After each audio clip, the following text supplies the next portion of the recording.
देखो जो पिनाका रॉकेट के बारे में हमने बहुत बार पढ़ा है बट चल मैं शुरू करता हूँ पिनाका की बात। भाई भगवान राम का धनुष देखा किसी ने? किस किस ने तोड़ा है? भगवान राम का धनुष किसी ने तोड़ा है किसी कभी? भगवान राम का नहीं, भगवान राम ने जो तोड़ा था हाँ धनुष तो शिव का था वो, है ना? रामलीला कितने बार देख ली, है ना? अरे वही वही पिनाका है ना? कौन सा है? उसको उसका नाम क्या था? धनुष का पिनाका। अब बड़ी जल्दी याद रहेगा, है ना? यहाँ से स्टार्ट करते बेटा। देखो अब क्या है, इस पिनाका रॉकेट को पहले ही एक कंट्री ने खरीद रखा है हमसे, अब फ्रांस भी खरीदना चाहता है, तो ऐसे उसने रुचि दिखाई है, इस वजह से न्यूज में है, ठीक है?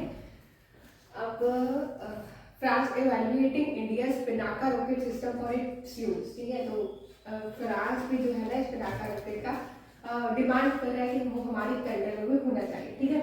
अब पिनाका रॉकेट क्या है? ये मल्टी बैरल रॉकेट है, यानी कि एक साथ 12 रॉकेट लॉन्च किए जा सकते हैं, ठीक है? कितने? 12, ठीक है? दैट इज व्हाई इसको बोलते हैं मल्टी बैरल रॉकेट, ठीक है? मल्टी बैरल यानी एक साथ बहुत से रॉकेट्स को लॉन्च किया जाएगा तो उसको बोलते हैं मल्टी बैरल। क्लियर हो गया मल्टी बैरल क्या है?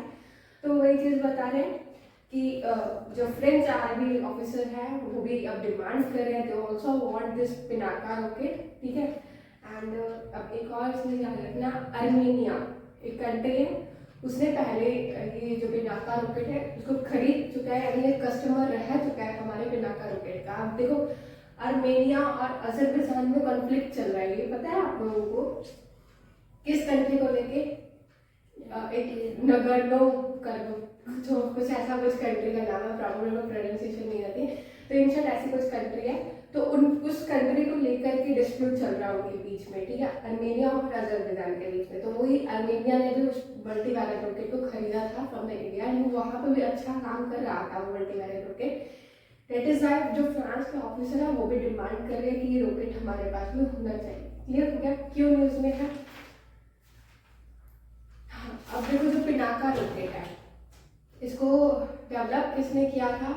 देखो डीआरडीओ सबने सुना, defence research and development organisation, इनकी ना डिफरेंट लैबोरेटरीज हैं, तो उसमें से एक लैबोरेटरी है armament research and development establishment, ऐसे करके एक कंपनी क्या बोलते हैं लैबोरेटरी है, तो उसने ये मल्टी बैरल रॉकेट को बनाया, यानी पिनाका रॉकेट को बनाया, ठीक है? अब एक और चीज याद रखना, ये जो पिनाका रॉकेट है ना इनकी डिफरेंट रेंजेस होती है, क्योंकि वो क्या कहते हैं चेंजेस कर देते हैं ना उसमें। तो जो MK1 है तो उसकी रेंज है 45 किलोमीटर, एंड MK2 है उसकी रेंज है 90 किलोमीटर, लेकिन MK3 जो है वो बन रहा है अभी, ठीक है? बोला जाता है कि उसकी रेंज जो है ना 120 किलोमीटर या फिर 300 किलोमीटर भी हो सकती है, ठीक है? क्लियर है इसकी रेंजेस क्या है? बाकी ये सब क्लियर हो गया ना कि ये जो रॉकेट है वो बनाया किसने? डीआरडीओ की कंपनी है, लैबोरेटरी है, armament research and development establishment, and Pinaka के बारे में सबको पहले बता ही दिया था। पिनाका नेम कहाँ से डिनोट हुआ है वो क्लियर हो गया ना? देखो Pinaka is a multi barrel rocket and it is designed by the Armament Research and Development Establishment, a laboratory of the DRDO, ठीक है? बाकी ये बड़ा यहाँ ये बड़ा भी ऐसे यहाँ से याद रहेगा। पिनाका इस धनुष का नाम बेटा, और धनुष ये शिव का था, है ना? और तोड़ा किसने था? राम जी ने, है ना? और विवाद कौन हो गया था? अरे ठहरो ये परशुराम में राज हो गया। परशुराम कहता है यार मैं शिव का भक्त हूँ ना, अरे यार ये किसने तोड़ दिया ना? तो मतलब कहानी वहीं से आपको याद रहेगी ज्यादा ये परशुराम का धनुष नाम पिनाका था, परशुराम का नहीं शिव का, और उसको तोड़ा किसने? भगवान ने, और अब उसके नाम पे धनुष का नाम, उस चीज को हमने क्या रखा है? पिनाका।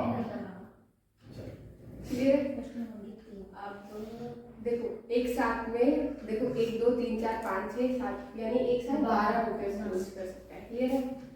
एंड वो बता ही दिया है फीचर्स क्या है इसके, सब पता चल गया ना ये, और रेंजेस इसके क्लियर हो गई है ना क्या है कितनी है। खतरा है जो आपको फ्रांस को भेज देंगे, फ्रांस तब आप सब तगड़ा सप्लायर है, वो अपने तो क्यों ले रहे हैं? क्वेश्चन मार्क है।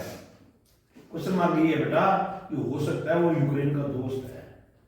फ्रांस। वो ये सारे सारे के सारे माल जो हमारे से खरीद के ये सारे पिनाका मान लो वो यूक्रेन को दे देता है, तो क्या हो जाएगा फिर उसका रिजल्ट? रशिया और यूक्रेन की लड़ाई है, रशिया के खिलाफ हमारा हथियार इस्तेमाल हो गया तो रशिया हमारे से नाराज नहीं होगा। यार भारत का हथियार मेरा दोस्त है ना, अरे किसको बेच रहा है? मेरे दुश्मन को। फ्रांस को दे देगा। यानी कहने का मतलब है हो सकता है यूक्रेन ने कहा फ्रांस मैंने तो देऊंगा नहीं, तू खरीद के दे यार। यार समझे ना बेटा, this is the problem. Bharat यहाँ पे थोड़ा सा अटका हुआ है कि हम इसको माल दें या ना। ठीक है, चल अभी आपने कुछ पूछना था ना? जो सेकंड वाला डी था उसकी फुल फॉर्म क्या थी? DRDO, defence research and development organisation. ठीक है, ये ना सब अपनी मिलिट्री को देखती है, प्रॉपर सब वहाँ पे कोई भी इक्विपमेंट्स की नीड होती है ना तो वो सब प्रोवाइड करवाना काम DRDO का ही होता है। ठीक है, तो उनकी भी डिफरेंट लेबोरेटरीज है। अब वही चीज़ बता दिया, पिनाका रॉकेट जो है 44 सेकंड में पैरेंट रॉकेट्स को लॉन्च कर सकता है। इसके वेरिएंट्स बताए थे मैंने, 3 वेरिएंट्स है।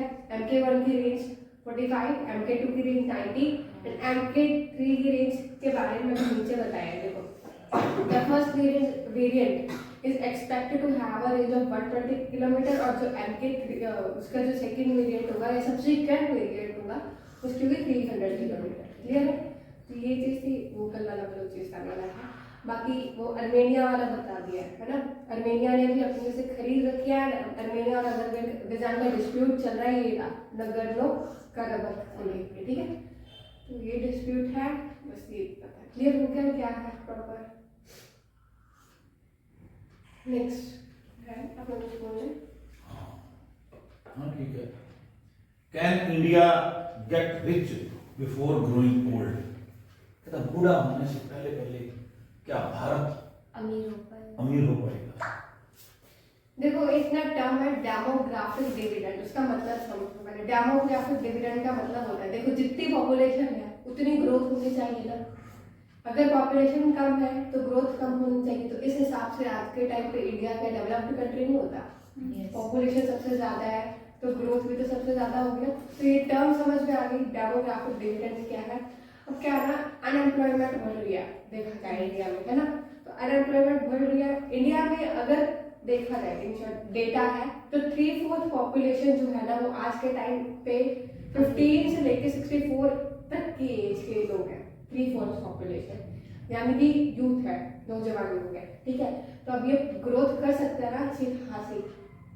तो वही चीज़ बताया। तो ये एक तरह का जो भी एडिटर है उन्होंने एडिटोरियल लिखा है कि कैसे वो जो इंडिया है वो लोअर मिडिल इनकम के ट्रैक में फंसा ही हुआ है। देखो, साउथ कोरिया ना, साउथ कोरिया पहले लोअर मिडिल इनकम कंट्री में आता था। मिडिल इनकम समझते हो, मिडिल इनकम कंट्रीज। तो मिडिल इनकम कंट्रीज के भी डिफरेंट डाइवर्जन है। जैसे लोअर मिडिल इनकम कंट्रीज उससे थोड़ी मिड आ जाती है, फिर उससे हाई मिडिल इनकम कंट्रीज आ जाती है। जैसे जैसे वो बढ़ता रहता है उससे अपन डेवलप्ड कंट्रीज में आते रहते हैं। तो वो चीज़ बताइए।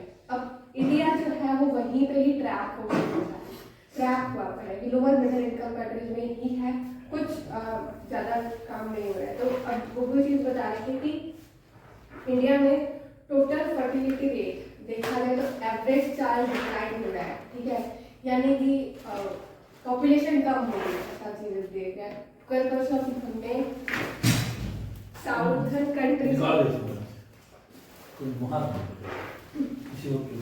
तो कल परसों हमने जो है ना साउथर्न कंट्रीज के बारे में पढ़ा था, साउथर्न स्टेट के बारे में पढ़ा था, आंध्र प्रदेश के बारे में पढ़ा था।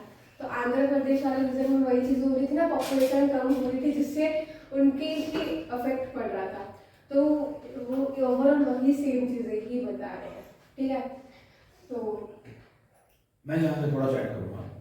जैसे आप यंग पीपल हो बेटा, जब आप बूढ़े हो जाओगे ना, नई जनरेशन कम स्पीड पे आ रही है। एवरेज चिल्ड्रन जो है इस वक्त 2.1 फर्टिलिटी रेट है हर वीमेन की, अगर आप लगाएं तो फर्टिलिटी 2.1 और भी कम होगी डे बाई डे। पिछले 10 सालों में ये ग्राफ नीचे आया है। बात समझ गया? तो हमारे यहाँ पे पेपर कम हो जाएंगे, मतलब ये हमारी ग्रोथ कहाँ सस्टेन करेगी? जब यंग पीपल कम होंगे, बूढ़े ज्यादा होंगे। बात समझिए? तो मतलब ये सब सारे डाटा निकाल सकते हैं। तो ये ग्रोथ फिर घटेगी। इस बात पे चिंता मतलब व्यक्त कर रहे हैं मतलब सरकार, ठीक है। अभी वही आंध्र प्रदेश और कर्नाटक वाला इशू था, है ना, तो वही फर्टिलिटी वहाँ पे रेट कम हो रहा है, जिसकी वजह से उनके ही लोगों को दिक्कत आ रही है कि एजिंग पॉपुलेशन बढ़ रही है ना, तो उन पे पैसा लगाना ज़्यादा पड़ रहा है एंड डेवलपमेंट कम हो रही है। तो वही चीज़ बता रहे हैं कि हम क्या क्या चेंजेस कर सकते हैं इस चीज़ को रोकने के लिए। तो हम फोकस कर सकते हैं मैन्युफैक्चरिंग पे। देखो सबसे ज़्यादा अगर स्किल्स देखी जाए या एम्प्लॉयमेंट देखी जाए तो वो मैन्युफैक्चरिंग सेक्टर में ही है। इवन जो वुमेन है, सबसे ज़्यादा वुमेन वहाँ पर भी काम करती है, ठीक है। तो वही बता रहे हैं कि हम ऐसे ऐसे ग्रोथ कर सकते हैं। अगर पॉपुलेशन कम हो रही है तो हम जो भी है किसी उस चीज़ से डील कर सकते हैं और मैन्युफैक्चरिंग सेक्टर में आगे बढ़ सकते हैं ताकि एम्प्लॉयमेंट रेट बढ़ जाए। तो ये ओवरऑल एडिटोरियल था, इतना ही। नेक्स्ट है सस्टेनेबल डेवलपमेंट गोल्स के बारे में बताया कि जो हेल्थ इंफ्रास्ट्रक्चर जो है ना वो कम स्पेंड कर रहे हैं। इन शॉर्ट अगर आप आज के टाइम पे डॉक्टर्स के पास जाओ तो एकदम बिल बहुत अच्छा खासा बन जाता है ना, तो वही चीज़ बता रहे हैं। तो हेल्थ इंफ्रास्ट्रक्चर अच्छा नहीं है, तो वो इसी चीज़ पे ही बात कर रहे हैं, ठीक है। इवन हमारे सस्टेनेबल डेवलपमेंट गोल्स है, 70 सस्टेनेबल डेवलपमेंट गोल्स है जिनका टारगेट है और 2030 तक वो कंप्लीट करना है टारगेट को, ठीक है। तो वही चीज़ बता रहे हैं कि हेल्थ एक्सपेंडिचर कम है जिसकी वजह से क्या है लोगों को दिक्कतें आ रही है। अब आप प्राइवेट हॉस्पिटल्स में जाओगे तो वो इलाज तो करेंगे ही, साथ में बिल भी बहुत बन जाता है। तो वही चीज़ बता रहा है कि हेल्थ इंफ्रास्ट्रक्चर कह लो, इन लोगों के पास उतनी स्कीम्स नहीं है जितनी उनके पास होनी चाहिए ताकि वो अपना हेल्थ प्रॉपर चेकअप करवा पाए। तो वही यही चीज़ बता रही है कि 47% जो है टोटल मेडिकल स्पेंडिंग हो जाती है आउट ऑफ पॉकेट एक्सपेंडिचर, यानी कि अपने पॉकेट से वो 47% जो है ना मेडिकल स्पेंडिंग पे लगा देते हैं जितना वो कमाते हैं। तो ये चीज़ें इन शॉर्ट एडिटोरियल में यही बताया, थोड़ा ओवरऑल डेटा भी बताया कि कैसे कैसे स्पेंड कर रहे हैं लोग अपनी इनकम को हेल्थ सेक्टर में स्पेंड कर रहे हैं। जितना उनको अपने खुद के लिए स्पेंड करना चाहिए वो वहाँ जा करके स्पेंड कर देते हैं। तो यही है, सही है। देखो बेटा, ये डॉक्टर बनाई है ना, यानी मैं ये कहना चाहता हूँ आप अपनी अपनी फैमिली में, बिल्कुल नीचे जा रहा हूँ बात को समझाने के लिए। आप अपनी अपनी फैमिली में देखो, जब हेल्थ की पोजीशन आती है तो आप लोग किन डॉक्टर से दवाइयाँ दे रहे हो? इंफ्रास्ट्रक्चर की बात यहाँ आती है, प्रॉपर इंफ्रास्ट्रक्चर है ही नहीं, है ना। आप अब ले लो मोहल्ले में भी डॉक्टर बैठा है ना, यही है ना। ज्यादा पॉपुलेशन तो यही कर रही है, बड़े हॉस्पिटल में कहाँ जा रहे हैं लोग? इंफ्रास्ट्रक्चर है ही नहीं, बात समझिए ना। वही इंजेक्शन लग रहा है ना, सिंपल मेडिसिन लग रही है, वही 3 सुबह शाम की दवाई मिल रही है ना, 3 में वो दे रहे हैं। आपको ये भी पता है कि लगभग जिन बैन भी लगा हुआ है ना, बात समझिए। मैं यही कहना चाहता हूँ कि वो मोहल्ले में तो बिकी नहीं है ना बेटा। अरे जो नेक्स्ट जो है ना वो लाइटनिंग के बारे में बताया है। तो बिजली कड़कती है ना, एक शब्द है अपने यहाँ कहावत है, बिजली कड़कती है तो मामा भांजे इकट्ठे नहीं होने चाहिए ना, मामा भांजी इकट्ठे नहीं होने चाहिए ना बेटा, अपना तो वो देख। अब जो है ना लाइटनिंग रोड्स के बारे में बता रहे हैं कि लाइटनिंग रोड्स कैसे प्रिवेंट कर सकते हैं लाइटनिंग स्ट्राइक्स को। अब थोड़ा बहुत पता चलता है कि लाइटनिंग बिजली बनती कैसे है, ठीक है। इसका डेटा बताया हाउ लाइटनिंग रोड वर्क्स, तो वो चीज बताया कि लाइटनिंग रोड है फायर ग्राउंड रोड तक चली जाएगी, ठीक है, जैसे वो लाइटनिंग है वो ग्राउंड तक रहेगी, बिल्डिंग को कोई इफेक्ट नहीं करेगी।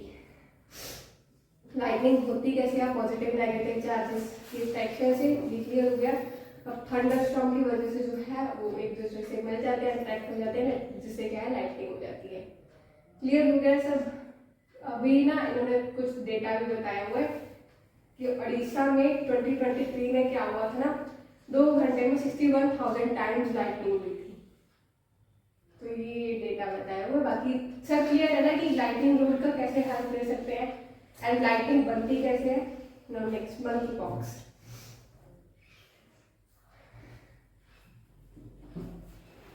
तो मंकी बुक्स के बारे में ही जानना है। मंकी पॉक्स जो है जूनोटिक वायरस है, ठीक है, ह्यूमन फैलता है, एनिमल्स टू ह्यूमन फैलता है, ये बोले थे ना।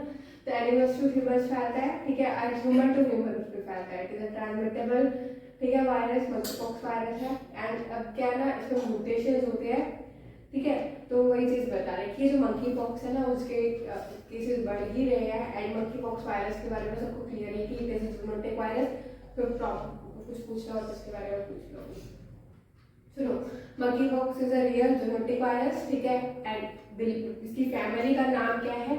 Disease belonging to orthopox virus genus in the pox viridae family. अब देखो ये एक तरह का ना कोविड वायरस की तरह ही है, जैसे वो भी क्या है, कोविड की तरह ही है, कोरोना वायरस की तरह। वो भी क्या है, जूनोटिक वायरस है ना, एनिमल से ह्यूमंस में फैला है, ह्यूमंस से ह्यूमंस फैला है, वही चीज बता रखी है इनमें। बाकी ये बता रखा है कि ये कैसे स्प्रेड होता है। तो एनुअल वाइट की वजह से हो जाता है, एंड इटिक products made of infected animals उनकी वजह से हो जाता है, या अगर किसी ह्यूमन को हो रखा है, ठीक है, तो कैसे हो सकता है, डायरेक्ट कांटेक्ट में आके, ठीक है, उनके कांटेक्ट में आके, या क्लोज एक्सपोजर की तरह, ठीक है। और वही प्रोलॉन्ग कांटेक्ट का मतलब क्या होता है कि आप उस पर्सन के साथ 4 घंटे तक रह लिया या उससे ज्यादा घंटे तक रह लिया तो वो फैल जाता है। इवन इंटीमेसी बताया ही हुआ है किसी के सेक्स की वजह से, ठीक है, तो उससे भी फैल जाता है। बाकी ये याद रखना कि मंकी पॉक्स वायरस के भी आगे क्लेड्स है, यानी कि क्लेड 1 है जो क्या है ना leads to more severe death than clade 2, यानी कि क्लेड 1 की वजह से सर्वाइवल रेट कम हो जाता है, whereas क्लेड 2 में was behind the global monkeypox outbreak in 2022। तो ये चीजें बता रखी है, बेसिकली क्लेड 1 की ज्यादा अफेक्ट करता है, तो ये चीज है, ठीक है। क्लियर है मंकी पॉक्स वायरस कैसे फैलता है एंड मंकी पॉक्स क्यों न्यूज में था, ठीक है। अब नेक्स्ट है wind energy generation, renewable energy सबने पढ़ा है, ठीक है। तो वही बता रहे हैं कि हम विंड एनर्जी को कैसे और एस्टैब्लिश कर सकते हैं, जिससे क्या है हम अपने पॉल्यूशन ना कर सके, ठीक है। तो इससे भी इलेक्ट्रिसिटी बनती है, ये तो पता ही है ना। तो वही चीजें बता रहे हैं कि विंड एनर्जी का हम कैसे यूज दे सकते हैं। एक और चीज याद रखना कि विंड एनर्जी ये जो इसको टरबाइन बोलते हैं, है ना। तो ये टरबाइन्स को ना जो तमिलनाडु की गवर्नमेंट है, तमिलनाडु वाले लोग हैं ना, तो क्या कर रहे हैं, टरबाइन्स को बदल रहे हैं क्योंकि ये 15 साल तक रह सकता है, इन शॉर्ट 15 साल तक अपना अच्छा काम कर सकता है, ठीक है। ये विंड टरबाइन्स होते हैं, तो वही चीज बता रहे हैं कि रिप्लेसमेंट करें, ये किसी रिपावरिंग कंसेप्ट ले रहे हैं तमिलनाडु वाले लोग। रिपावरिंग कंसेप्ट का मतलब होता है कि 15 साल तक है, 15 साल के बाद चेंज करते हैं इनको, ताकि ये जो टरबाइन है प्रॉपर इफेक्ट में काम करे। तो ये चीज है कि विंड एनर्जी का हम कैसे यूज कर सकते हैं, अच्छा, ठीक है। तो वही बता रहे हैं। बाकी progress of India's wind energy sector, India's wind energy sector led by indigenous industry has made steady progress, boosting a manufacturing base about 15,000 megawatt per year, यानी 15,000 मेगावाट तक इलेक्ट्रिसिटी जनरेट कर सकते हैं एक साल में। और ये देख के ये चीज याद रखना कि अपने इंडिया की रैंकिंग 4th नंबर पे आती है जो ये विंड टर्मिनल को इंस्टॉल करते हैं। क्लियर हो गया कि क्यों यूज में। एंड एक और चीज याद रखना, विंड एनर्जी जो है सबसे ज्यादा कौन से स्टेट में मिलते हैं, तो वो है तमिलनाडु, गुजरात, महाराष्ट्र एंड कर्नाटक। क्लियर है, कुछ पूछना है? अब देखो, अभी एक क्वेश्चन है, प्रोजेक्ट शौर्य था, अभी थोड़े दिन पहले ही न्यूज में था। क्यों न्यूज में था? अनिल चौहान वाली न्यूज पढ़ी थी ना, तो वो इस वजह से न्यूज था कि conserve and promote India military heritage, ठीक है। तो ये फेस्टिवल होना था न्यू दिल्ली में, जिसमें सब DRDO में क्या क्या उन्होंने किया है, सब काम अच्छा, तो वो सब दिखाने एक तरह का एग्जीबिशन था। तो वही चीज बता रहे हैं कि प्रोजेक्ट शौर्य का क्या एम्स करता है, conserve and promote India military heritage.